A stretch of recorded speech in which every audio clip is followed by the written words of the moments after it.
जय संविधान। मैं प्रेम प्रकाश यादव एडवोकेट।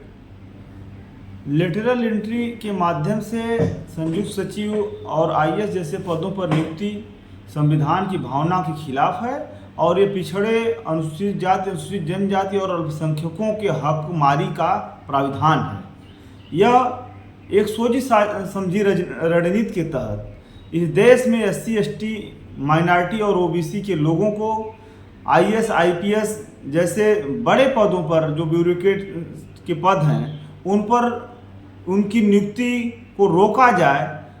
इसके लिए सरकार ने सबसे पहले लेटरल एंट्री का प्रावधान 2017 में किया और उसके तहत 2018 में पहली नियुक्ति किया।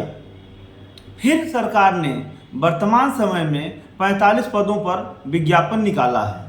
तो हम जाने कि लेटरल एंट्री क्या है और लेटरल एंट्री के माध्यम से क्या खामियां है और क्या खामियाजा इस देश के एससी, बीसी, माइनॉरिटी के लोगों को भुगतना पड़ेगा अगर लेटरल एंट्री के माध्यम से ही आने वाले समय में इस प्रकार की नियुक्तियां होंगी।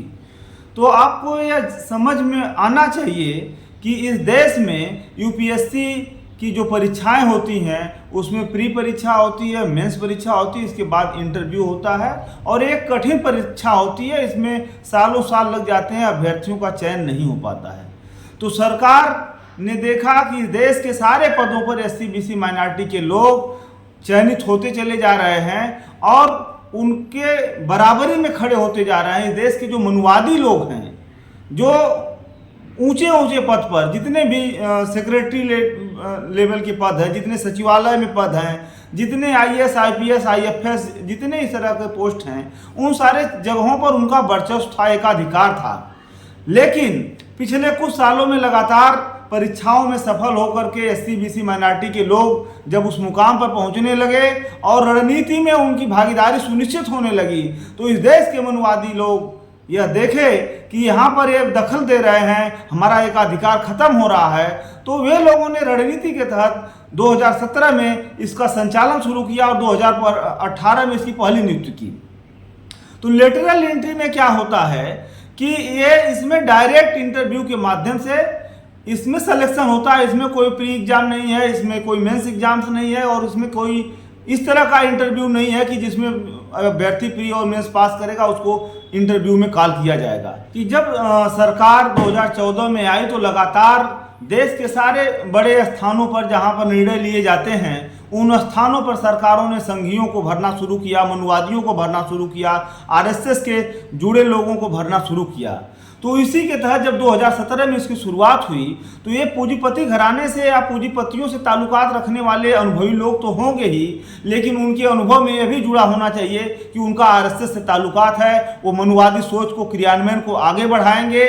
और लगातार हर जगहों पर इस प्रकार से भरने के लिए योग्यता का कोई मानक नहीं है, उसके लिए ज़्यादा मानक है कि वो आरएसएस से उसका रिकमेंडेशन है कि नहीं है, संघ से उसका ताल्लुकात है कि नहीं है, वह बंदा मनुवादी है कि नहीं है, वो मनुवादी सोच को आगे क्रियान्वयन में, नीतियों में आगे बढ़ाएगा कि नहीं बढ़ाएगा। यह कोई परीक्षा नहीं है, यह एक फॉर्मेलिटी है। इस देश के एससी, बीसी, माइनॉरिटी के हकों पर वो डकैती करेगा कि नहीं करेगा, इस सारे मानकों से अगर वो परिपूर्ण है तो एक चाय पार्टी पर परीक्षा नहीं, एक चाय पार्टी पर मिलन होगा, मिलन के बाद उसका चयन होगा। इस चयन को इस देश के एससी, बीसी, माइनॉरिटी के लोगों को समझना चाहिए और समझने के साथ साथ इस देश में जो एससी, बीसी, माइनॉरिटी के जो ठेकेदार हैं, जो भाजपा और आरएसएस की गोद में खेल रहे हैं, जिनको ओबीसी का चेहरा बना करके इस देश के पिछड़ों की हकमारी कर रही है, उनके अधिकारों पर, उनकी नौकरियों पर डकैती कर रही है, उनको भी ये समझना चाहिए कि ये डकैती में उनकी क्या भागीदारी है, इस लूट में उनकी क्या हिस्सेदारी है। क्योंकि इसमें तो संघी लोगों को आना है, इसमें कोई एग्जामिनेशन नहीं होना है। तो क्या संघ लोक सेवा आयोग को आरएसएस और मनुवादी सरकार विफल कर देगी? क्या अब इस देश के पिछड़ों को जिस प्रकार से कॉलेजियम के माध्यम से जजेज की चाय पार्टी में नियुक्ति होती है, उसी प्रकार से क्या आईएएस, आईपीएस और जितने भी मंत्रालय के सेक्रेटरी हैं, संयुक्त सचिव हैं, वो चाय पार्टी पर आरएसएस के मनचाहे लोग नियुक्त होकर के इस देश के मनुवादी संघी सोच से संचालित करेंगे? यदि हाँ, तो आपको यह आने वाली दिनों में हर जगहों पर उनका कब्जा होगा और उनके इस कब्जे में आप गुलामी के ओर लगातार बढ़ रहे हैं। आने वाली गुलामी आपको मुबारक हो। अगर आपको लगता है कि यह लोकतंत्र के खिलाफ है, यह संविधान के खिलाफ है, यह संघीय ढांचा के खिलाफ है और यह संघ लोक सेवा आयोग की परीक्षा की प्रणाली के खिलाफ है, जिसमें बिना किसी परीक्षा के चाय पार्टी पर मनुवादी योग्यता के आधार पर चयन होगा, तो इस चयन को आप चुनौती दीजिए, आप आंदोलन में आइए और अपने हक और अपने देश के नौजवानों को जो उनकी योग्यता है, जो सालों साल दिल्ली, लखनऊ, इलाहाबाद के सड़कों पर चाय पी करके रात गुजार देते हैं, लाइब्रेरियों में अपनी आंख खपा देते हैं, उनकी योग्यता को आप बरकरार रखिए और योग्य लोगों का इस देश में चयन होगा तो निश्चित रूप में यह लोकतंत्र और संविधान बचेगा। नहीं तो मनुवादियों का चाय पार्टी पर, संघी मानसिकता के लोगों का चयन होगा तो इस देश में संघ लोक सेवा आयोग का कोई मतलब नहीं रहेगा और आने वाले दिनों में आप मनुस्मृति से संचालित होने वाले लोग होंगे। संविधान का टुकड़ों टुकड़ों में खात्मा होगा। इस बात का चयन आपको करना है कि आप किस ओर हैं। क्या आप संघ की